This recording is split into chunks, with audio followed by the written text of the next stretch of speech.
बिस्मिल्लाहिर्रहमानिर्रहीम, अस्सलामुअलैकुम। NK news के साथ मैं हूं सना हुसैन। चलते हैं खबरों की जानिब।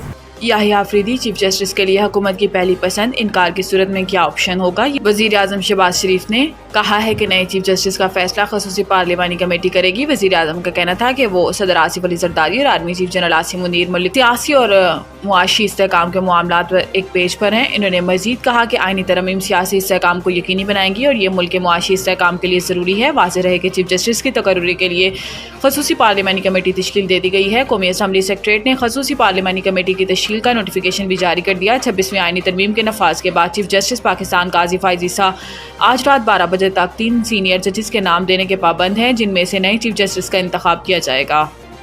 PTI का खसूसी पार्लिमानी कमेटी के इजलास से अलग रहने का फैसला। PTI की जानिब से रात गए जारी किए गए एलामिये में कहा गया है कि तहरीक इंसाफ की सियासी कमेटी के अहम इजलास में जजेस की तकर्री के लिए बनाई गई खसूसी पार्लिमानी कमेटी के इजलास से अलग रहने का फैसला किया गया है। एलामिये में कहा गया है कि इजलास में 26वीं आईनी तरमीम के हक में वोट देने वालों के खिलाफ कार्रवाई की भी मंजूरी देते हुए वोट देने वाले अराकीन की बुनियादी पार्टी रुकनीत मनसूख करने और तादीबी कार्रवाई पर भी इत्तेफाक किया गया है। PTI की जानिब से जारी एलामिये के मुताबिक पार्टी से रवाबित मुनक़ता करने वाले दीगर अराकीन को शोकाज नोटिस के इजरा की भी मंजूरी दी गई है। PTI की सियासी कमेटी की जानिब से अराकीन पार्लियामान से हुकूमती हलकों से रवाबित कायम करने पर अपनी पोजीशन वाज़े करने का कहा जाएगा और इन अराकीन की जवाबात की रोशनी में इनके मुस्तकबिल का तयन किया जाएगा।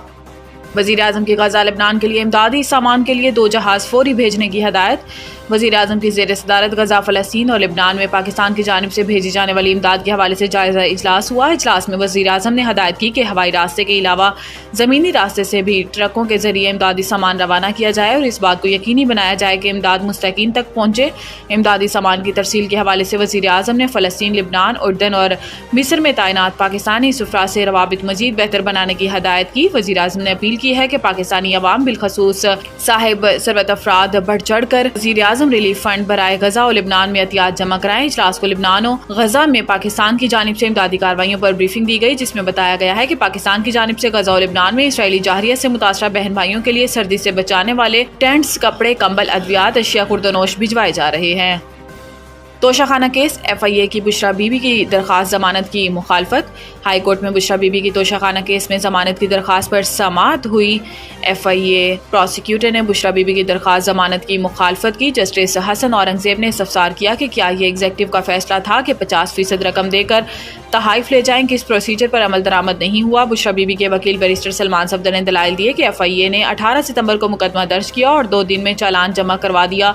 हैरान कुन तौर पर FIA ने महज 2 दिन में तमाम कार्रवाई मुकम्मल कर ली। सलमान सफदर ने कहा कि रूल्स में तो कीमत का तयन करने वाले प्राइवेट शख्स का कोई जिक्र नहीं। रूल्स के मुताबिक 30,000 रुपये तक का तोहफा बगैर अदायगी हासिल किया जा सकता है। 30,000 से जायद के तोहफे को 50% रकम देकर हासिल किया जा सकता है। 3 साल 3 माह की ताखीर से ये मुकदमा बनाया गया। 31 जनवरी 2024 को नैब के दूसरे रेफरेंस में बुशरा बीबी को सजा दी गई। 3 साल में गिरफ्तार किया, ना ही बुशरा बीबी के खिलाफ कोई क्रिमिनल केस बनाया गया। वाज़ेह है कि स्पेशल जज सेंट्रल ने बुशरा बीबी दरख्वास्त जमानत मुस्तरद कर दी थी।